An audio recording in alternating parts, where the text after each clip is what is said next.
I had the idea for Censor in 2012, but I didn't actually start writing the script until late 2016. So it was gestating for a few years. And in that time, I'm not sure exactly when it was, maybe 2012, 2013, there was a BFI short film fund, how they existed pre the BFI network, where it was like 10 people got to make a short per year kind of thing.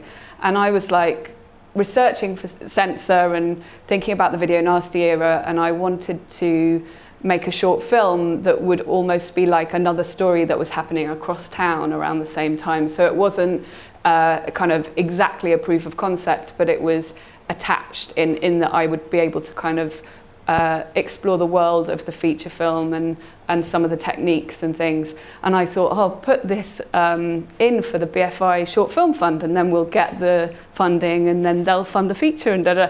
But they didn't fund the short. So, but by the time I got the rejection email, I was so in love with the idea for Nasty that I was determined to make it anyway. So I ended up crowdfunding for Nasty, and crowdfunded for that. And like I say, it's not a proof of concept, but it was almost like just another story that I really felt the urge to explore. And I was able to explore some of the techniques.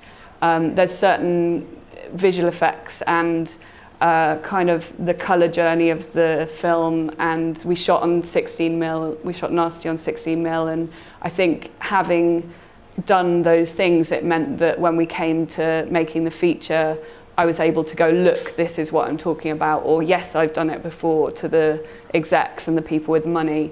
But also there were aspects of the narrative in Nasty that I felt really worked. Like in Nasty, it's about a little boy whose dad goes missing, and through exploring where his dad might have gone, kind of discovers Video Nasties and thinks his dad might be in the Video Nasty world. And that idea of a missing family member felt like a really good thing to carry through to the feature. So that wasn't in the feature originally, and then I kind of pulled that in. So it sort of was like Censor informed Nasty, and then Nasty kind of informed Censor. And was there, I think I'd read an interview where you were talking about the kind of the light bulb moment where you were reading an article which sparked your interest in that specific era of kind of film production and the kind of the mood around that? Well, it was actually what sparked my interest in censorship and the idea of making a film about a censor. It was an article on the Hammer horror era, so slightly earlier than the Video Nasty era. And the comment in it was about how there weren't many rules during the Hammer horror era in terms of how films were censored, but one of the rules was that blood on the breast of a woman would be cut from the film, because they believed that the sight of blood on the breast of a woman would make men likely to commit rape.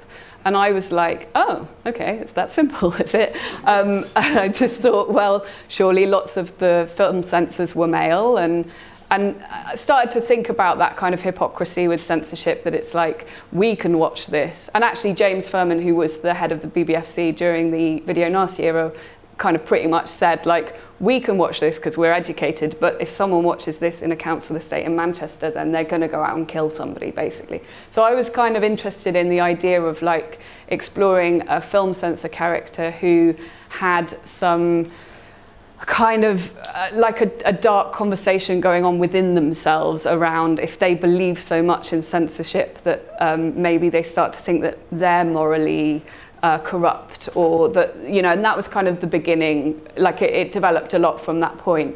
But from there I started to read about censorship in the UK.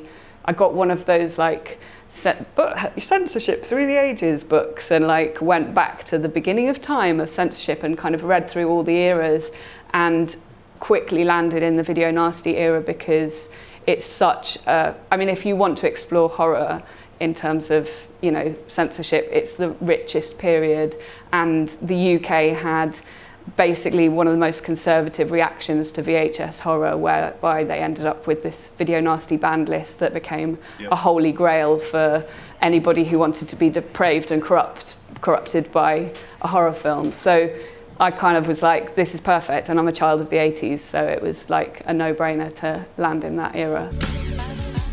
Find us at nodirectionhome.com.